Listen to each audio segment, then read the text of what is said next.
जाएंगे यूपी के मेरठ से, क्योंकि यहां से एक सनसनीखेज मामला सामने आया है। अब पत्नी ने प्रेमी के साथ मिलकर पति की हत्या कर दी है। पुलिस जांच पड़ताल कर रही है। शव के 15 टुकड़े किए। शव के टुकड़ों को घर में ड्रम में डालकर सील कर दिया। पुलिस ने महिला और उसके साथ जो शख्स था उसको गिरफ्तार कर लिया है। पत्नी ने बेरहमी से पति की हत्या की और आपको बता दें कि पुलिस कार्रवाई कर रही है। ये तस्वीर आप देख रहे हैं, ड्रम को भी सील किया और इसी ड्रम में 15 टुकड़े करके अपने पति के इस ड्रम में डाले थे और उसके बाद उसको बंद कर दिया था। ड्रम में रखकर सीमेंट भरी। लव मैरिज हुई थी। क्राइम सीन अब बनाया जाएगा। पुलिस पूछताछ करेगी क्योंकि जो आरोपी है, दोनों आरोपियों की गिरफ्तारी हो चुकी है। लेकिन मेरठ से एक हैरान कर देने वाला मामला आपको बता रहे हैं। 15 टुकड़े मिले और इसके बाद से ही लगातार पुलिस जांच पड़ताल कर रही है। घर वालों से भी पूछताछ की जाएगी। उत्तर प्रदेश के मेरठ में युवक की बेरहमी से हत्या की। पत्नी ने बॉयफ्रेंड के साथ मिलकर हत्या की। प्लानिंग की थी पूरी बकायदा और हत्या के बाद शव के 15 टुकड़े कर दिए। ड्रम में लाश रखी। शव को ड्रम में रखकर सीमेंट का घोल बना दिया और 22 दिन पहले लंदन से युवक आया था पत्नी का बर्थडे मनाने। मेरठ आया था, लेकिन आप देखिए बर्थडे मनाने के चक्कर में पत्नी ने पति की हत्या कर दी।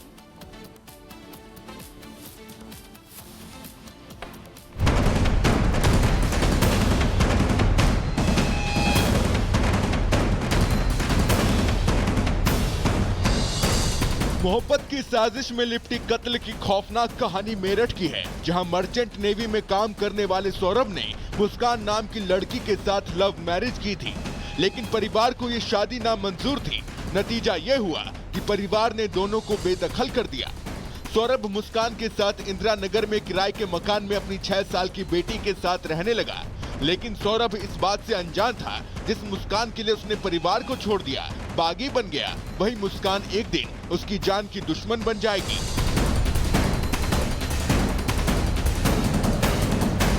सौरभ की पत्नी मुस्कान ने अपने बॉयफ्रेंड साहिल शुक्ला के साथ मिलकर सौरभ की हत्या कर दी। मुस्कान ने सौरभ के सीने में छुरा घोंप दिया। लाश ठिकाने लगाने के लिए मुस्कान के बॉयफ्रेंड साहिल ने लाश के 15 टुकड़े किए और इन टुकड़ों को ड्रम में भरकर उसे सीमेंट के घोल से पैक कर दिया। पुलिस ने ड्रिल मशीन से ड्रम को तोड़कर शव निकालने की कोशिश की और फिर शव को पोस्टमार्टम के लिए भेजा।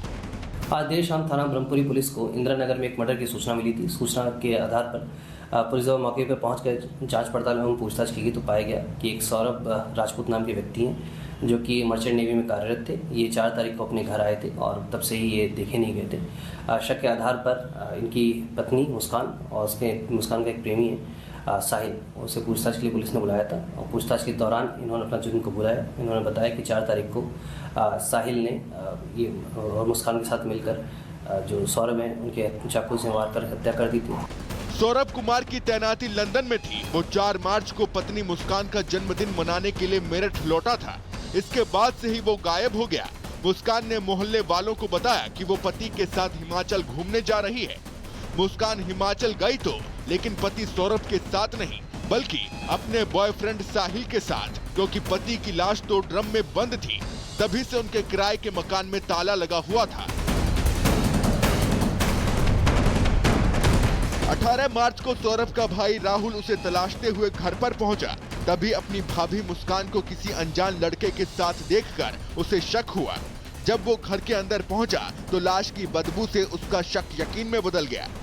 उसने शोर मचाकर मुस्कान और युवक को पकड़ लिया। आवाज सुनकर आसपास के लोगों की भीड़ इकट्ठा हुई, जिसके बाद पुलिस ने मौके पर पहुंचकर आरोपी मुस्कान और उसके बॉयफ्रेंड साहिल को गिरफ्तार कर लिया।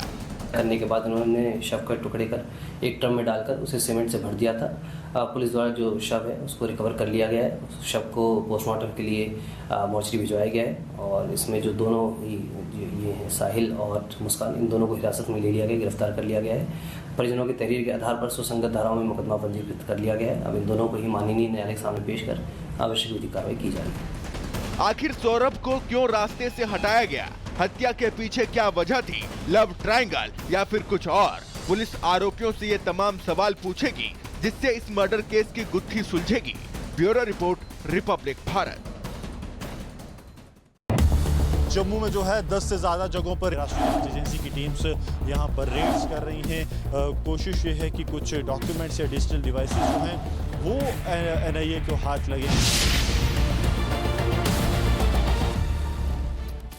आगे बढ़ेंगे और बात करेंगे आतंक पर शुरू हुए हंटर की। जी हां, टेरर फंडिंग केस में एनआईए का एक्शन देखने को मिल रहा है और एनआईए की छापेमारी हुई है। जम्मू कश्मीर में 12 ठिकानों पर एनआईए का छापा हुआ।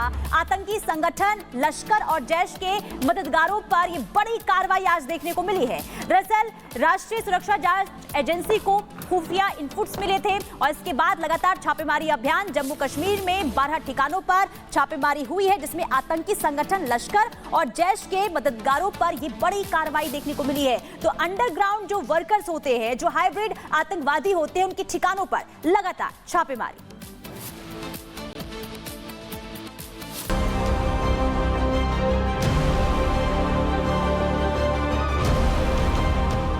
घुसपैठ और टेरर कनेक्शन को लेकर जम्मू कश्मीर में कई ठिकानों पर एनआईए ने छापेमारी की।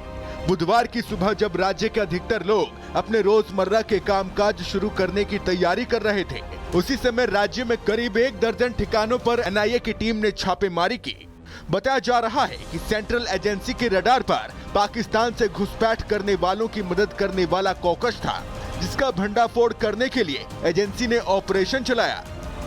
जानकारी के मुताबिक एनआईए ने मुख्यतः जम्मू क्षेत्र में सर्च ऑपरेशन चलाया। करीब 1 दर्जन ठिकानों पर एनआईए ने छापेमारी की। राज्य में एक्टिव घुसपैठियों की मदद करने वाले कॉकस के बारे में मिले इनपुट के आधार पर एनआईए ने छापेमारी की है। इस मामले में पिछले साल 24 अक्टूबर को एनआईए ने एक केस भी दर्ज किया था। बताया जा रहा है कि इस केस के सिलसिले में बुधवार को एक बार फिर से जम्मू कश्मीर में एनआईए ने छापेमारी अभियान चलाया।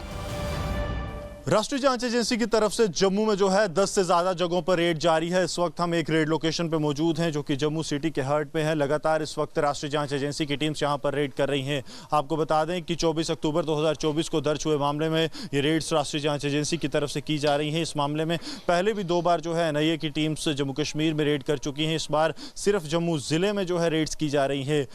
ये जो केस है इसमें 2 मामले जुड़े हुए हैं। एक मामला है जो पाकिस्तान से आतंकी अंतर्राष्ट्रीय सीमा से घुसपैठ कर आए और दूसरा है कि पाकिस्तान से जो आतंकी लाइन ऑफ कंट्रोल यानी कि नियंत्रण रेखा से घुसपैठ कर भारतीय सरजमी पर पहुंच। 370 हटने के साथ ही जम्मू कश्मीर में आतंक की कमर टूट गई थी, लेकिन शांति के दुश्मन पाकिस्तान को राज्य की खुशहाली से हमेशा बैर रहा है। इसीलिए पाकिस्तान और उसकी खुफिया एजेंसी आईएसआई अब घुसपैठियों को भारत में भेजने के लिए नया टेरर मॉड्यूल बनाने की कोशिश कर रहा है।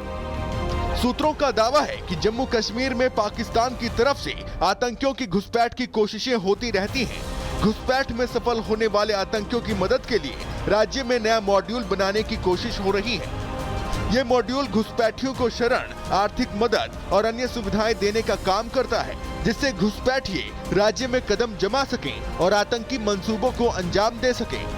आतंकियों के इन मददगारों को आईएसआई फंडिंग करती है। अब आतंकियों के इन्हीं मददगारों के टेरर मॉड्यूल को खुफिया एजेंसियां खत्म कर रही हैं। दावा किया जा रहा है कि जम्मू कश्मीर में हुई एनआईए की छापेमारी इसी अभियान का एक हिस्सा है, जिससे पाकिस्तान पोषित आतंकियों के सिर उठाने की हर कोशिश नाकाम हो जाएगी। Bureau report, Republic Bharat. Jammu में 12 ठिकानों पर लगातार छापेमारी जारी है और इसी खबर पर गुरसिमरन हमारे साथ जुड़े हुए हैं। गुरसिमरन, कहां पर जम्मू में अलग अलग जगहों पर क्योंकि छापेमारी चल रही, एक जगह की रिपोर्ट हमने दिखाई भी, और ये बताइए क्या कुछ बड़ा खुलासा इसके बाद अभी तक हो पाया है या फिर नहीं?